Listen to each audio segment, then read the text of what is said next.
ಕ್ಲಿನಿಕಲ್ಲಿ ಕೆಲವೊಂದು patient ಕೇಳೋದೇನೆಂದರೆ, erection ಇಲ್ಲದಾಗ ನನ್ನ ಪೆನ್ನಿಸು ತುಂಬ ಸಣ್ಣದಿರುತ್ತೆ, ನನ್ನ ಫ್ರೆಂಡ್ಸಿಗೆಲ್ಲ ತುಂಬ ಉದ್ದ ಇರುತ್ತೆ, ದಪ್ಪ ಇರುತ್ತೆ, ನಂದು ಸಣ್ಣದು ಅಂತ ಅನ್ನಿಸ್ತಾ ಇದೆ ಅಂತೇಳಿ ಹೇಳ್ತಾರೆ.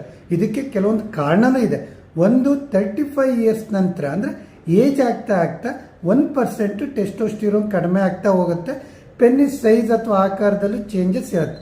ಎರಡನೇದು, ಸ್ಟ್ರೆಸ್ ಜಾಸ್ತಿ ಆದಾಗ, ಕಾರ್ಟಿಸೋಲ್ ಲೆವೆಲ್ ಜಾಸ್ತಿ ಆದಾಗ ಟೆಸ್ಟೋಸ್ಟಿರೋನ್ ಲೆವೆಲ್ ಸಪ್ರೆಸ್ ಆಗೋದ್ರಿಂದ ಒಂದು ಆಕಾರದಲ್ಲಿ ಚೇಂಜಸ್ ಇರುತ್ತೆ.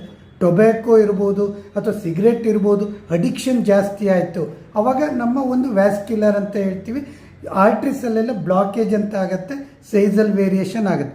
ಒಬೇಸಿಟಿ, ವೆಯ್ಟ್ ಗೇನ್ ಆಯಿತು, ಲೋಯರ್ ಅಬ್ಡೋಮನ್ ವೆಯ್ಟ್ ಅಂದರೆ ಮಾನ್ಸ್ ಪ್ಯೂಬಿಸ್ ಏನಿದೆ ಅದು ದೊಡ್ಡದಾಯಿತು ಅಂದಾಗ ಪೆನ್ನಿಸ್ ಒಂಥರ ಒಳಗಡೆ ಹೋದಂಗೆ ಆಗುತ್ತೆ.